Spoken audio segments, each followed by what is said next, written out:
Hello मेरे प्यारे मित्रों एवं विद्यार्थियों, YouTube पर प्रियंक व्यास राधे के नाम से मेरा चैनल सर्च करें और उस पर क्लिक करते ही आपको नीचे रेड कलर का सब्सक्राइब का बटन दिखेगा, इसे दबा लें। दबाते ही सब्सक्राइब हो जाएगा। पास में जो बेल आइकन दिखाई दे रहा है उसे प्रेस करें। ऊपर ऑल वाला जो है उस ऑप्शन उसको सेलेक्ट कर लें ताकि हर एक वीडियो आप तक आता रहेगा। और यहाँ पर लाइक वाला बटन दबा दें और पास में मौजूद शेयर बटन से सब जगह पर इसे फैला दें। एक बार ही आप सब्सक्राइब करेंगे, एक व्यक्ति एक बार सब्सक्राइब जरूर करें। नमस्कार मित्रों, वंदे मातरम। मैं प्रियंक व्यास एक बार पुनः आपके सामने लेकर उपस्थित हूँ डोज 11 का शानदार कोर्स। मेरे प्यारे विद्यार्थियों, आपको मैं बता दूं आज का हमारा टॉपिक है राजस्थान के प्रमुख आभूषण। और राजस्थान के आभूषणों से रिलेटेड बहुत सारे क्वेश्चंस जो है अलग अलग कंपटीशन एग्जाम के अंदर, विभिन्न प्रकार के कॉम्पिटिटिव एग्जाम के अंदर दिखाई देते हैं और उन्हें वही व्यक्ति सॉल्व कर पाता है जो कि उनका गहन अध्ययन करके जाता है। तो आइए हमारे साथ जुड़ जाइए और देखिए क्वेश्चन नंबर फर्स्ट स्क्रीन पर दिखाई दे रहा है। महिलाओं में मेमंद आभूषण कहाँ पहना जाता है? अब बात चलिए मेमंद आभूषण की, तो स्क्रीन को जरा चेक कर लीजिए। 4 ऑप्शंस दिख रहे हैं। जो भी आपको सही उत्तर लगे नीचे आप कमेंट सेक्शन में जाकर वहां पर अपना कमेंट लिख दीजिए और फिर आप अंदाजा लगाइए कि क्या प्रश्न का उत्तर होगा। तो सही उत्तर निकल के आएगा मेमंद जो है, मेमंद हमेशा महिलाएं जो है वो सिर पर पहनने का काम करती है, इसलिए इसका सही उत्तर जाएगा ऑप्शन ए, सिर पर। चलते हैं क्वेश्चन नंबर 2। निम्न में से कौन सा आभूषण पुरुष द्वारा पहना जाता है? मेरे प्यारे विद्यार्थियों, बहुत very most highly important question ये आपका जाएगा। पुरुष द्वारा पहने जाने वाला आभूषण कौन सा है? जरा स्क्रीन चेक कीजिए। स्क्रीन के अंदर देखिए झुमका। झुमका आपको मालूम है महिलाओं द्वारा पहनते हैं। सिसफुल और तगड़ी ये भी महिलाओं द्वारा ही पहने जाने वाले आभूषण हैं। परंतु मुर्किया, मुर्किया जो है पहनी जाती कान में, और कान के अंदर आपने देखे होंगे मुर्किया पहनते हैं। कौन पहनते हैं? पुरुष लोग। तो ये आपका उत्तर निकलेगा ऑप्शन डी, मुर्किया। नेक्स्ट चलते हैं क्वेश्चन नंबर 3 की तरफ। तिमड़िया कहाँ पहना जाता है? अब देखिए तिमड़िया की बात चली तो बिल्कुल बिना किसी झिझक के तिमड़िया शब्द जब भी आ जाए तो ऑप्शन बी राइट निकलेगा, गले में। गले के अंदर पहने जाने वाले आभूषण को हम बोलते हैं तिमड़िया। क्वेश्चन नंबर 4, आंवला क्या है? आप कई बच्चे डायरेक्ट ऑप्शन देखे बगैर जवाब देंगे। आंवला तो क्या है? अच्छा फल है, खाते हैं, अचार बनाते हैं, ये करते हैं, वो करते हैं, पाचन शक्ति मजबूत करते हैं। अरे भैया रुक जाओ, आंवला वो नहीं है जो आप सोच रहे हैं। यहाँ हम आभूषण की चर्चा कर रहे हैं। आंवला कोई आभूषण नहीं होता है, वो आंवला अलग चीज है। यहाँ पर आंवला की जब चर्चा चली कि आंवला क्या है, तो आपको ध्यान रखना है पैर का आभूषण है आंवला। That means option C is the right answer. अब देखिए यहाँ एक चीज ध्यान में रखिए, आंवला शब्द आ रहा है ना, और वहां पर पैर के साथ साथ हो सकता है अगले ऑप्शन में लिखा हो पैर की अंगुली में पहने जाने वाला। तो आप पैर की अंगुली को टिक मत कराना, बिल्कुल गलत जाएगा। सही उत्तर है पैर में पहने जाने वाला, पैर की उंगलियों में नहीं। समझ में आई बात? तो ऑप्शन सी राइट जाएगा। क्वेश्चन नंबर 5 देख लीजिए स्क्रीन पर। सुरलिया आभूषण कहाँ पहना जाता है? अब चर्चा चल रही सुरलिया की, तो देखिए सुरलिया जो है वो पहना जाता है आपका कान में। कान के अंदर पहने जाने वाले आभूषण को सुरलिया बोलते हैं, महिलाओं के द्वारा पहना जाता है। ऑप्शन बी यहाँ पर राइट जाएगा। क्वेश्चन नंबर 6 बड़ा इंटरेस्टिंग है और हमारी संस्कृति से जुड़ा हुआ प्रश्न है। गोरबंद आभूषण क्या है? अब गोरबंद शब्द सुनते ही सारे राजस्थानियों के दिमाग में गाना घूमेगा, गोरबंद नखरा लो। तो भैया रुक जाओ, यहाँ पर ये जो गोरबंद है ना, ये गोरबंद किस आभूषण का नाम है, कहाँ पहना जाता है और गोरबंद क्या है? तो ऑप्शन डी बिल्कुल करेक्ट आप कीजिएगा। ऊंट के गले के आभूषण को, यानी स्क्रीन पर दिख रहा है आपको ऑप्शन डी, ऊंट के गले का आभूषण कहलाता है गोरबंद। क्लियर?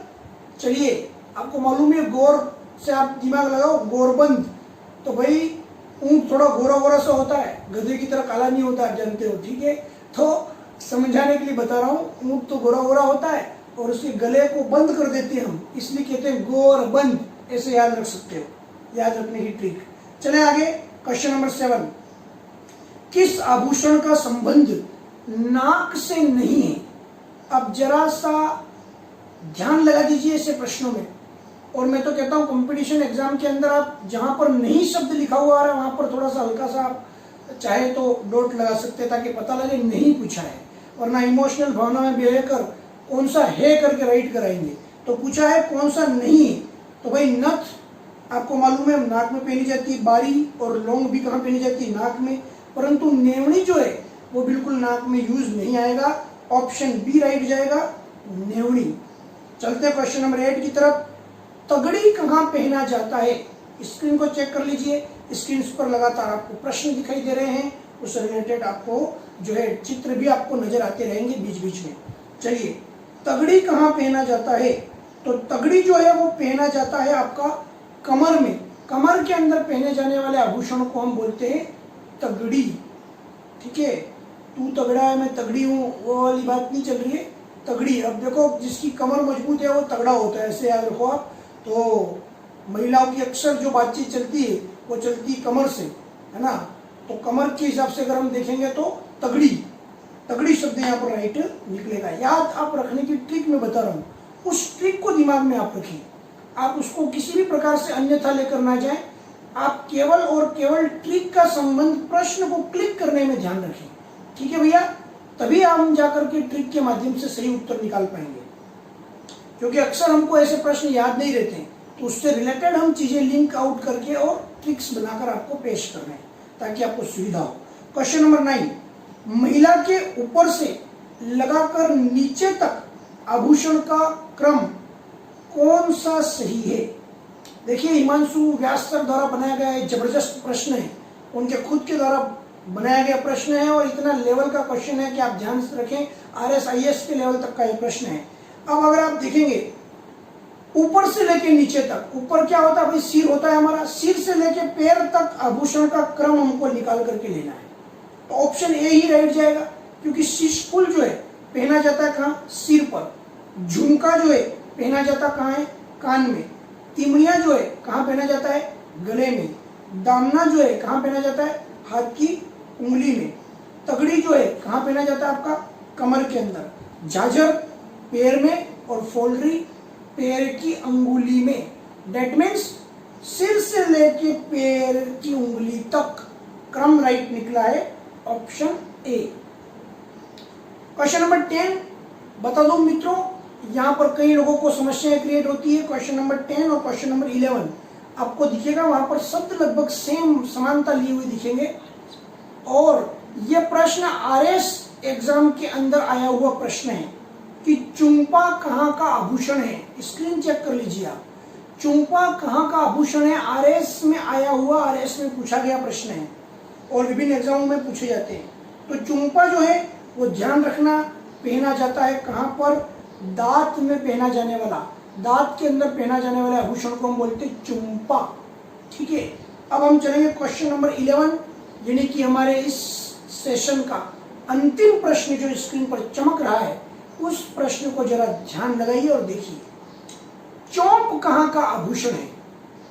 दिमाग की बत्ती जल गई होगी सबकी, क्योंकि इससे पहले चौंपा आया, अब आ रहा है चौंप। कई बार एग्जाम में दोनों शब्द समान दिखाई देने लगते हैं, क्योंकि हमारा भावनात्मक बहाव भी बहुत तेज होता है। लगता है कि भाई पेपर फोड़ के आएंगे, पता लगता है बाद में कहीं खुद फूट के नहीं आ गए। तो भैया उस भावनात्मक बहाव को हमको थोड़ा रिलैक्स यानी कंट्रोल में रखते हुए प्रश्न को देखना है। चुंपा दांत का था, यहाँ पूछ रहा है चौंप कहाँ का है, ये भी कई एग्जामों में आया है। तो सही उत्तर इसका बी निकलेगा, आपका सी। पहले आपका बी निकला था, ऑप्शन बी, दांत के अंदर था चुंपा। अभी ये चौंप, तो चौंप आपका पहना जाता है कहाँ पर, नाक में पहना जाता है। तो मेरे प्यारे मित्रों, यहाँ पर कंफ्यूजन क्लियर कर लीजिए, दूर कर लीजिए। चुंपा पहना जाता है दांत में और चौंप जो है आपका वो पहना जाता है कहाँ पर, नाक में। दांत से ऊपर नाक, इस प्रकार से याद रखेंगे। तो ये था आपका डोज 11, जबरदस्त पावर पैक क्वेश्चंस के साथ हम यहाँ पर लेकर के आए हैं। अब आगे होमवर्क का प्रश्न मैं अभी लेकर आपकी स्क्रीन पर ये लेकर आ रहा। तो होमवर्क का प्रश्न स्क्रीन पर चेक कर लीजिए। प्रश्न है बलेवड़ा क्या है? जी हाँ, बलेवड़ा क्या है, ये आपके होमवर्क का प्रश्न है। उससे रिलेटेड ऑप्शंस आपको स्क्रीन पर बिल्कुल नजर आ रहे हैं, नोट कर लीजिए और तुरंत कमेंट सेक्शन के अंदर इसका जो उत्तर है वो लिख कर छोड़ दीजिए। फिर हम उसका कंक्लूजन निकालेंगे, किस किस ने सही उत्तर दिया है, किसने गलत उत्तर दिया है। परंतु सबसे महत्वपूर्ण है कि आपने प्रयास किया है। जितने कमेंट सेक्शन में वहां पर कमेंट हमको शो होते हैं, इसका मतलब उन बच्चों ने प्रयास किया है, चाहे वो उत्तर सही है या गलत, डजंट मैटर। परंतु वहां पर महत्वपूर्ण ये होता है कि किसने वहां पार्टिसिपेट किया है। एक होता है भाग लेना यानी पार्टिसिपेट करना, और एक होता है भाग लेना यानी दौड़ से भाग जाना। तो भाई कौन डर कर भाग गया है और किसने उसके अंदर पार्टिसिपेट लिया यानी भाग लिया है। तो इम्पोर्टेंट तो वही है, रेस चाहे कोई भी जीते या हारे, परंतु रेस के अंदर भाग किसने लिया है वह महत्वपूर्ण होता है। इसीलिए जिन बच्चों के कमेंट हमको सेक्शंस में दिखाई देते हैं वह बच्चे जो है एक्टिव हैं और सक्रिय हैं। जो डर के मारे नहीं लिख रहे हैं उनसे मेरा विनम्र अपील है, जरूर कमेंट सेक्शन में अपना उत्तर लिखिए, लाइक कर दीजिए, सब्सक्राइब कर दीजिए। और सबसे महत्वपूर्ण बात, अपने प्रत्येक जो मित्र हैं और प्रत्येक प्रकार के विद्यार्थी हैं उन सभी को ये शेयर कर दीजिए, चाहे वो बीएसटीसी का हो, पीटीटी का हो, आरएस का हो, पटवारी का हो, कांस्टेबल का हो, रीट का हो, या किसी भी कंपटीशन एग्जाम की तैयारी कर रहा हो, उस विद्यार्थी तक इस वीडियो को जरूर शेयर करके पहुंचाइए। और जिन्होंने सब्सक्राइब नहीं किया चैनल को सब्सक्राइब कर दीजिए, जुड़े रहिए, लेकर आते रहेंगे इतना बहुत ही अच्छा शानदार कंटेंट। तब तक के लिए नमस्कार, वंदे मातरम, भारत माता की जय। रुकिए रुकिए रुकिए रुकिए, गए तो नहीं ना? अरे भाई जल्दी भी क्या है, थोड़ा सा सुन लीजिए, बड़ी इंपॉर्टेंट बात बता रहा हूँ जाते जाते। भैया हमारी माँ सरस्वती धाम क्लासेस की ऑनलाइन क्लासेस जो हैं, लाइव ऑनलाइन क्लासेस जो है वो प्रारंभ हो चुकी हैं, जिसके अंदर BSTC, PTET, NEET, IIT, JET के लाइव क्लासेस हम पढ़ा रहे हैं। तो जो भी बच्चा उन लाइव क्लासेस को अटेंड करना चाह रहा है और बिल्कुल एक क्लासरूम की तरह अनुभव देखना चाह रहा है, एकदम आमने सामने बैठे हुए अध्ययन करने का अनुभव करना चाह रहा है, हमारे साथ में जुड़ना चाह रहा है, तो वो इन नंबर पर जो स्क्रीन पर दिखाई दे रहे हैं उन नंबर पर फोन करके हमसे संपर्क कर लीजिए, रजिस्ट्रेशन करवा कर हमारे साथ जुड़ जाइए। तब तक के लिए नमस्कार, वंदे मातरम, जुड़े रहिए और ध्यान रखिए ऑनलाइन क्लासेस का बहुत बेनिफिट आपको मिलने वाला है।